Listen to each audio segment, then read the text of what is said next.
Hi everybody, happy Friday. Welcome to this week's episode of Marlie's Corner. I'm David Gimmis, founder and CEO here at paw.com, and of course, this is my trusty sidekick and our chief product tester, Marlie, coming to you live from her favorite place in the office, Marlie's Corner, where she hangs out all day, talking everything paw.com, the people, the pets, and the partners that make this great industry and lifestyle go around. And today's no different. We have an amazing guest.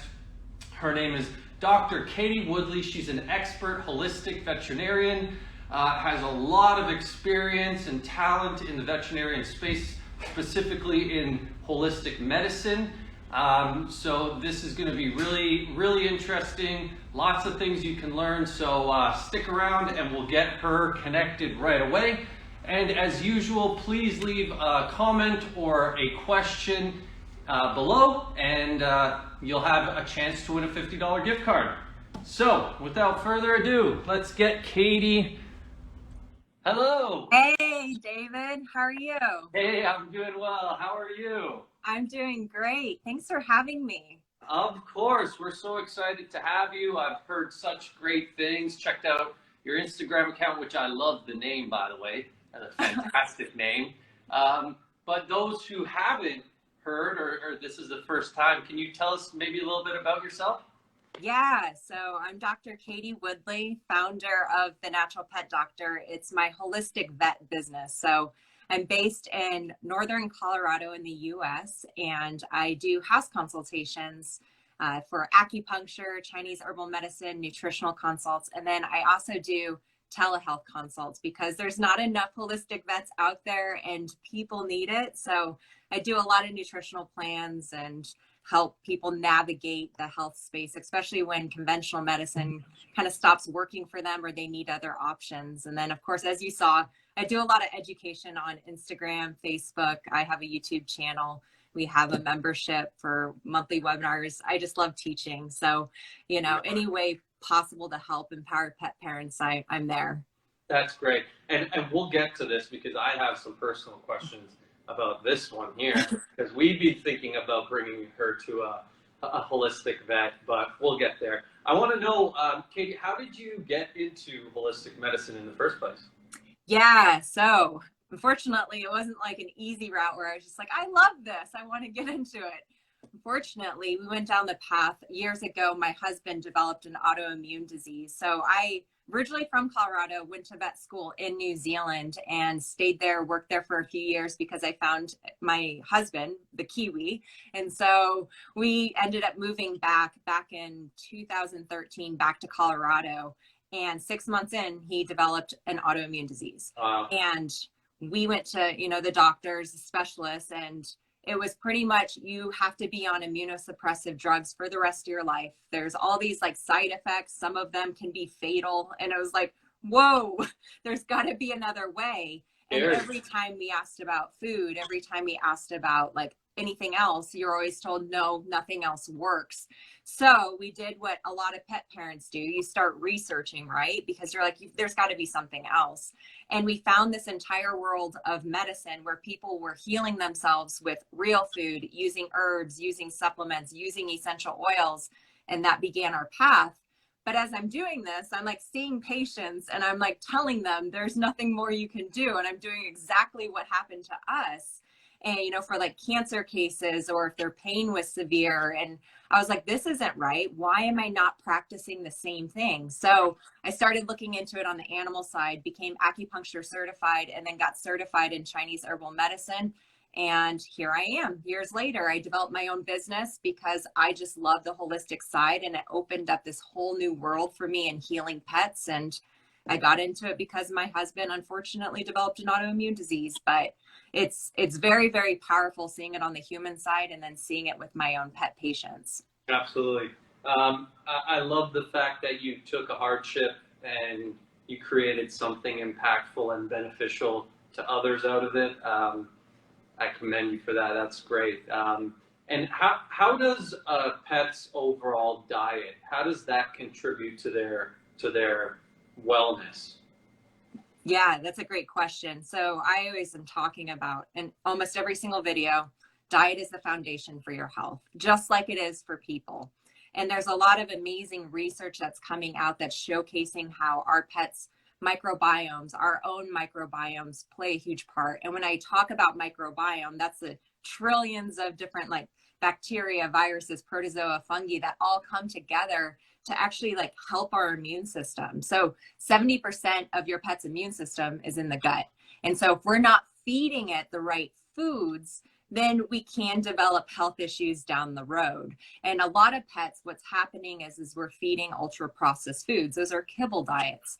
And it's the way they're made, the ingredients that are going into those foods. It's not a well-regulated industry. There's not high quality ingredients going into it.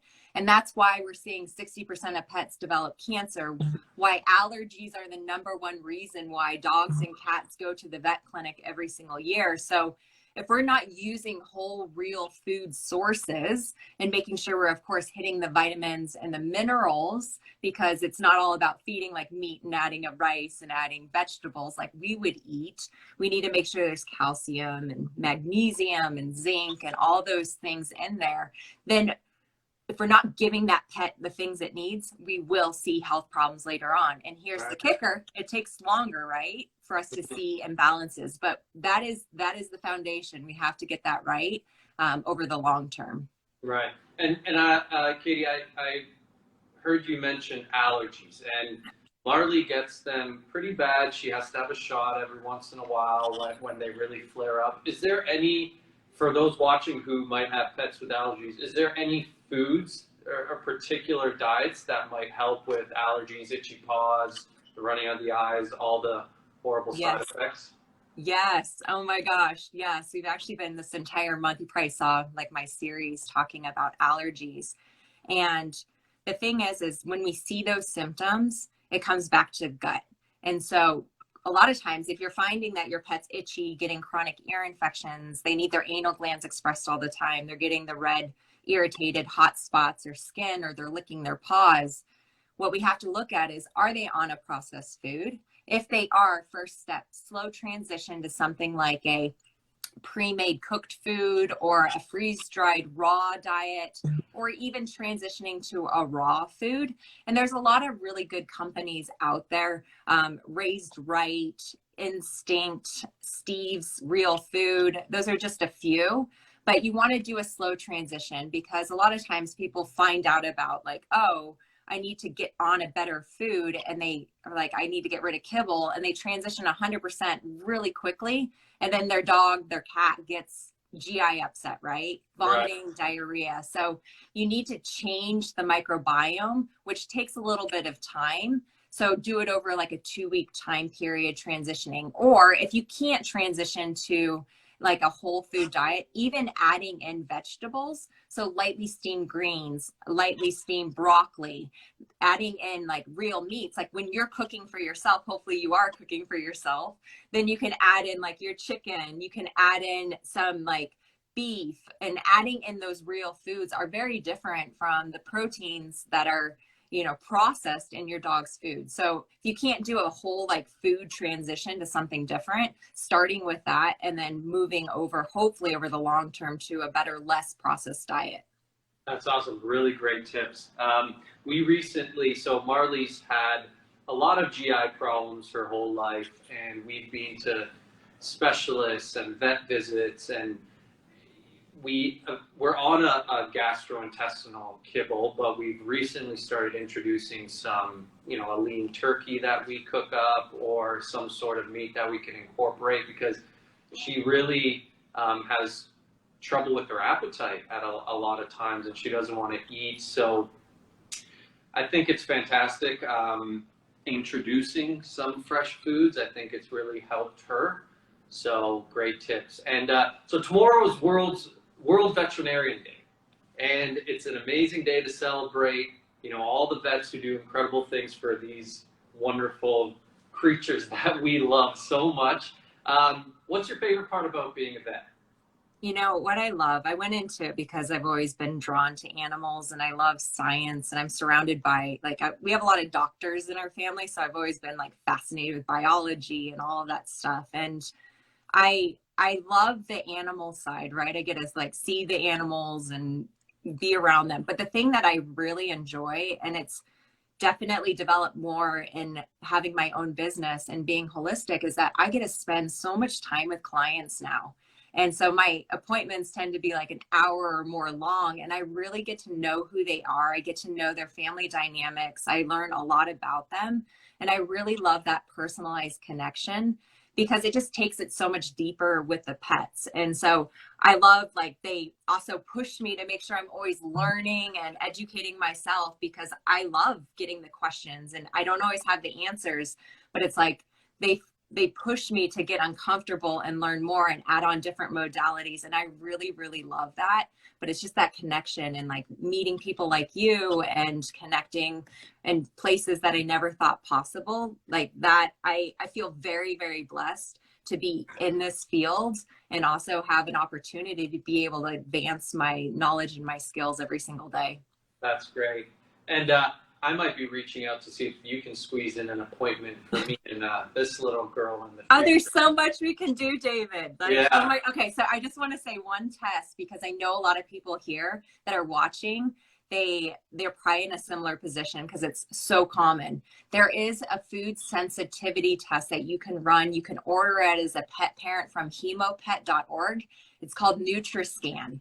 And Okay. It's not a food allergy test. And there's a difference between food allergies and food sensitivities. But I have a feeling that Marlie probably has something like that. And then if you figure that out, you can avoid those foods. You can start transitioning to a diet that's not going to cause the GI upset and allow the gut lining to heal. So it's a food sensitivity, not Yep. a food allergy. Correct. And so Gotcha. It's measuring different immunoglobulins. So a lot of vets will say, oh, the food allergy tests, they don't matter. They're not sensitive. And that's correct. Food allergies are actually rare. It's the food sensitivities. Okay. So that's a big difference. And there's a lot of information on the Hemopet site. So Dr. Jean Dodds is the one that runs that company, and it's an amazing resource. So if you're going to the vet and they're saying, no, those don't work, you can actually share that information and the research behind it with your own veterinarian. Amazing. Well, thank you for that. You hear that, Marlie? She's out. She's out. She's like, it's fine. The one of the things that I was so intrigued about looking into everything you do is this pet acupuncture. I thought that was super cool, and I was hoping maybe you could explain to me and everybody watching, how can acupuncture actually benefit your pet? Yeah, so I love acupuncture, and that was one of the first holistic modalities I started years ago. And wow, it was like miracles happening before your eyes with some of the responses that we get. And it's the same. So if you've had acupuncture for yourself, it's the same concept, same principles. We're using the same needles for the dogs and the cats. And a lot of people are like, doesn't it hurt? How do you get them to sit still? So the concept behind acupuncture is that whether we're looking at it from a conventional perspective or from a Chinese medicine perspective, we're essentially using the nervous system, the way the energy moves through the body, through what we call meridians. And there's certain acupuncture points along these meridians or the nervous system that are going to help like reduce inflammation, that are going to stimulate the brain to produce its own natural opioids. So I've literally in an acupuncture session seen like a dog that has red itchy skin. You can see the redness go away when you place acupuncture needles in certain areas. A lot of common reasons why we use acupuncture are pain. So that's the most common reason. Like your dog, your cat has osteoarthritis, or we're treating them, maybe they tore their knee ligament and we're helping them rehab before or to avoid surgery, or we're using it afterwards. So we're placing these little needles in certain places. And what's really cool is a lot of times we start with calming points. So those release endorphins, those feel-good hormones, and it helps your pet relax. So a lot of pets go to sleep and you see them like closing their eyes and they're like fighting it. And I'm like, it's working. This is amazing. I just love it. And owners are always like, oh my gosh, this is so cool. And we can use it for anything. So yes, we mainly use it for pain, but I use it for adjunct treatment for cancer therapy, to help with nausea, to help with pancreatitis. We can change and modulate blood flow to kidneys if your pet has like chronic kidney disease, so cats. So there's a lot of real cool ways that we use it, and most pets tolerate it very well. Now, there's always going to be some pets that are just like super high energy, don't want to sit still, or they have a lot of pent up energy. We can call that stagnation in Chinese medicine. So for those patients, what I'll do is I'll use Chinese herbs first, or I can teach pet parents how to do acupressure on certain points. So you're not putting a needle in, but they can sit there and actually massage those certain points and get similar benefits from it too. So there's a lot of different ways to use those points in the body to help whatever's going on in that pet. Amazing, super interesting. Jeff, I think we have a couple questions from the audience for Katie. Yeah, I'm just been fascinated. I had a question myself though. How similar or different are the acupuncture points and the meridians from humans to dogs and cats? Yeah, they're the same. So now what they've done is they've translated it over from humans to the anatomy of the animal. So of course the anatomy is going to be a little bit different, but say like we want to help reduce inflammation, help kind of stimulate the immune system. One of those strong points is stomach 36. So it is the same. So I'm not a human acupuncturist, but I'm not going to lie. I have done acupuncture on my own husband to help with GI issues and his immune system. So when our German Shepherd was still alive, he'd be sitting on the ground because he'd get upset if I didn't do acupuncture on him too, if I did it on my husband. It was hilarious. I was just like, seriously? So he's getting needles. My husband's on the couch resting with his needles. And so those points are very similar in the way that we use them for both dogs and cats. It's just going to be a little bit different anatomically, of course. Yeah, that's great. One of our regular listeners, Creme de la Creme Frenchies, asks, hi, do you have any recommendations for supplements we should include in our pups' diet so they live a long and healthy life? Yeah, that's a great question. And so one of the things I always look at, omega-3 essential fatty acids. Most pets are low in those, especially if you're feeding a processed food diet. So what does that look like? It can be marine sources, so like your fish oils, your krill oil, phytoplankton. A lot of times I like using green lip mussel. So there's a brand, 4-Leaf Rovers, that's a really good company, and they make a sea-safe green lip mussel. The oil tends to be more concentrated versus powders, and it also has glucosamine and chondroitin, so it's supporting joint health in other ways rather than just your omega-3 essential fatty acids. If your pet's on a processed food, I always look at digestive enzymes. Those are going to help them break down the proteins, fats, and carbs so that we're less likely to get this thing called leaky gut, that inflammation that can lead to the allergies and other GI symptoms that so many pets are plagued with. Probiotics, looking at, okay, how else do we support the gut health? Now, if you're using probiotics, make sure you get a good prebiotic in there too. We need to feed the good bacteria. If we don't feed them, they die. So prebiotics are really important. But I would say starting with just those, and then based on that individual pet, of course it can vary. But I always kind of go off of those foundations, like what's the gut health like, the immune health, the environmental health, are there toxins? Do we need to be detoxing? And then of course your emotional health. Are they in a high stress environment? Are they stressy? And we can do a lot of things naturally to support their stress levels using herbs, supplements. I use a lot of essential oils too. Great. Another question for someone very interested in the holistic side of caring for my pets. Do you have any resources for someone wanting to learn more? Definitely. Check out thenaturalpetdoctor.com. We do tons of blog posts, and then our YouTube channel we post a video every single week. So that's Dr. Katie Woodley, the Natural Pet Doctor. Also, if you're looking for more resources, we do have a membership with live monthly videos every single month. This month is all about allergies. So 2 hours of allergies resources, like how to fix it, what tests to run.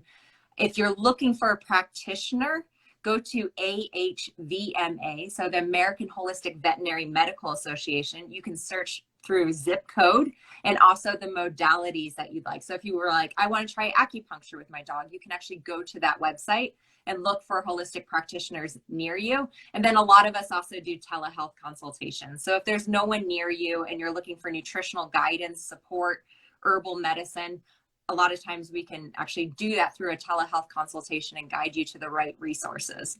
Awesome. Gia_Doxy asks, tell us where to massage for anxious dogs, please. So if you're running your hands along this, there's a point right here, yin tong, right in between. So just like gentle massage. So it's like petting them. Exactly like what you're doing, David. Okay. And then running your hands down the back. So down the back of the neck are a lot of these calming points. And so when we think about how we like being massaged, I mean, some people like really aggressive massage. Usually that's for like, hold on, I think you went mute. hopefully that didn't cut out. But so when we're doing that, what we're doing is we're actually stimulating the nerve system to release endorphins and bring the body down and help calm them. So that's great. She's like, really? What are you doing? I think she likes it. She's out. It's working. Yeah, she likes it. So that's a great area to massage. But also I love adding in like herbal teas. So if you have a super anxious pet, like brew a cup of organic lavender chamomile tea and add it into your pet's food. So small dogs adding in like a quarter of a cup, removing the tea bag. Like that's a great, I love using teas because they're very, like, it's very basic. Most people have them and they're like at home. You don't even have to go to the store because you're drinking it for yourself at the end of the day. But our pets can benefit from it too. And so not only are we getting like the great anti-anxiety components, we're also helping to support their GI health. So David, there's another option for you too, to help with reducing GI inflammation. Chamomile is amazing at that.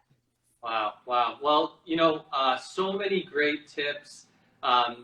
If you want more, check out Katie at The Natural Pet Doctor on Instagram. She has so much great content for all the pet parents out there to make your pet the healthiest, happiest version of itself. Dr. Katie Woodley, thank you so much for taking the time and chatting with us today. We really appreciate it, and I enjoyed it so much. Yeah, thanks for having me. And I truly appreciate what you're doing and helping people be aware of what's out there. I really, really appreciate that.